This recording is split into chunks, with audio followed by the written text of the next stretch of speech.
Api menjalar dari sebuah kapal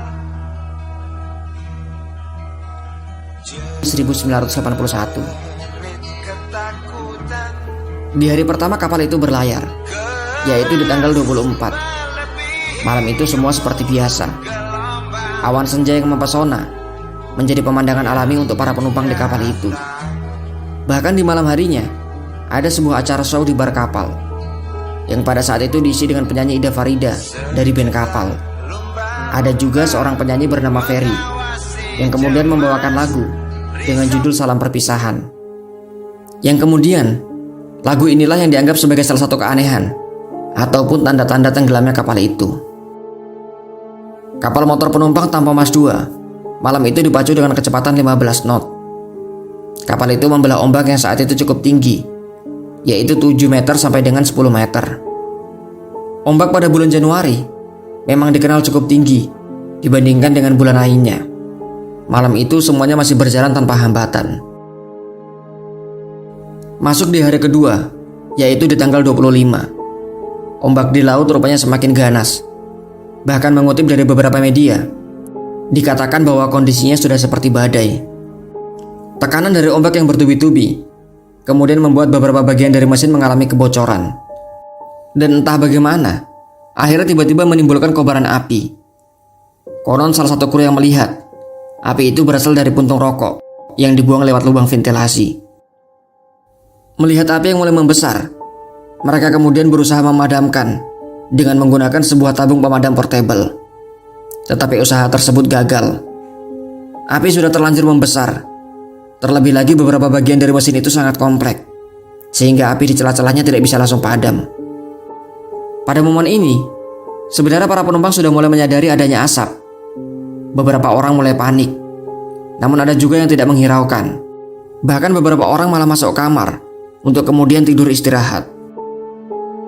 Sementara itu, api yang tadi sudah berkobar kini malah mulai masuk ke bagian utama dari kompartemen mesin itu. Hal itu karena pintu dek masih terbuka. Akibatnya mesin kapal itu akhirnya mati. Sementara itu ketika mereka menyalakan generator darurat, rupanya mesin itu tidak dipersiapkan dengan baik. Mesin tidak mau menyala sama sekali. Dan mungkin saja memang dari awal sebelum jalan sudah rusak. Api yang kemudian terus naik kemudian mulai mencapai bagian penyimpanan kendaraan. Disinilah kekacauan mulai terjadi. Semuanya menjadi panik dan histeris. Melihat kondisi darurat, Kapten Abdul Rifai, yaitu sang nahkoda kapal tersebut, ia kemudian berusaha mendamparkan kapalnya ke pulau. Namun usaha itu sudah tidak bisa lagi dilakukan. Mesin yang mati otomatis membuat baling-baling kapal itu kini sudah tidak bergerak. Dan yang lebih sial lagi, karena listrik yang kini sudah padam, maka radio pun juga ikut mati. Dan akhirnya pesan ke kapal lain ataupun ke Syah Bandar pelabuhan sudah tak bisa dilakukan. Namun demikian, nahkoda kapal tetap berusaha mengendalikan kapal. Ia tetap bertahan mencari jalan untuk menyelamatkan kapal, juga untuk menyelamatkan para penumpang. Dan di bagian lain kapal itu, beberapa awak kapal malah dengan egois menurunkan skoci untuk dirinya sendiri. Ya, keadaan benar-benar kacau. Para penumpang berhamburan tak jelas ke arah mana. Karena di kapal itu tidak ada tanda arah yang jelas yang bisa mengarahkan mereka ke tempat evakuasi ataupun ke skoci penyelamat. Beberapa penumpang justru ada yang langsung terjun ke laut karena api yang menyala semakin membesar. Di tengah kepanikan itu, sedikit harapan akhirnya muncul bersamaan dengan munculnya sang mentari. Asap dari kebakaran kapal itu tentunya kini bisa terlihat, sehingga bisa menjadi isyarat untuk kapal lain dan diharapkan bisa menolong mereka. Dan benar saja, kapal motor Sangihe yang kala itu sedang melintas, melihat asap dari kebakaran itu. Mu'alim Jebilalu awalnya mengira asap itu adalah sumur minyak lapas pantai Pertamina. Namun saat diperhatikan, ternyata itu adalah sebuah kapal. Ia pun langsung melaporkan ke nahkoda kapal motor Sangihe, yaitu Kapten Agus Kasumirat.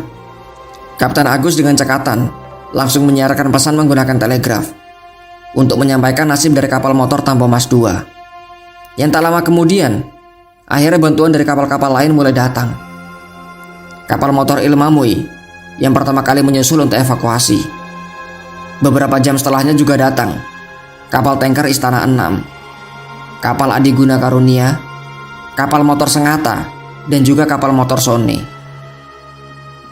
Namun demikian tak semua korban bisa dievakuasi. Banyak sekali penumpang yang masih terjebak di bagian dek bawah. Sebagian sudah terhalang oleh api dan air, dan bahkan yang bisa ke dek atas pun harus berhimpitan untuk keluar dari pintu. Belum sampai di situ, masuk di tanggal 26, terjadi sebuah hujan deras. Air mengalir mulai masuk ke dalam kapal yang kini sudah bocor di sana-sini. Sementara pompa sudah tidak bisa lagi difungsikan. Meskipun api sudah mulai padam di bagian atas, namun sebenarnya di bawah kapal itu, api terus merambat. Dan akhirnya, kini benar-benar masuk ke bagian ruang mesin utama. Dari sinilah kemudian terjadi sebuah ledakan yang cukup hebat. Ruang propeller dan juga ruang generator akhirnya terisi oleh air, dan kapal pun akhirnya miring 45 derajat. Hingga saat itu terjadi, Kapten Rifai masih terus bertahan. Ia tidak mau meninggalkan kapal. Padahal kala itu awak kapal yang lain sudah mulai dievakuasi. Namun Kapten Rifai memilih dievakuasi paling terakhir. Salah satu awak kapal yang berhasil menyeberang, yaitu Bakaila. Ia kemudian menyampaikan pesan dari Kapten Rifai. Sang kapten meminta dikirimi air dan makanan, karena ia akan tetap bertahan di kapal sampai dengan detik terakhir. Namun belum sempat makanan itu dikirim, kapal itu sudah mulai karam ke dasar laut, yang kemudian menenggelamkan Kapten Rifai dengan hampir 300 penumpang yang terjebak di bagian bawah. Di tanggal 27 Januari, kapal itu sudah benar-benar hilang dan tak terlihat lagi di permukaan. Korban meninggal dari peristiwa ini diperkirakan mencapai 431 orang, di mana 143 korban ditemukan dan sekitar 288 orang hilang bersama dengan kapal itu. Jenazah dari Kapten Rifai sendiri ditemukan oleh kapal motor Sone. Sang kapten rupanya tetap bertahan di kapal itu hingga akhir hayatnya.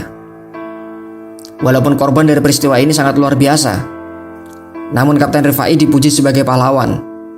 Hal itu karena perjuangannya tetap berusaha mempertahankan kapal dan juga mengarahkan evakuasi. Walaupun pada akhirnya Kapten Rifai sendiri menjadi salah satu korban dari peristiwa naas itu. Sementara itu dari hasil penyelidikan hanya mengungkapkan bahwa ada kerusakan mesin karena hantaman ombak, dan juga kapal tidak memiliki pendeteksi asap. Dari hal itu, semua kesalahan ditudingkan kepada awak kapal. Banyak sekali yang tidak puas dengan hasil penyelidikan ini. Banyak suara dari parlemen yang menuntut agar ada pengusutan yang lebih serius.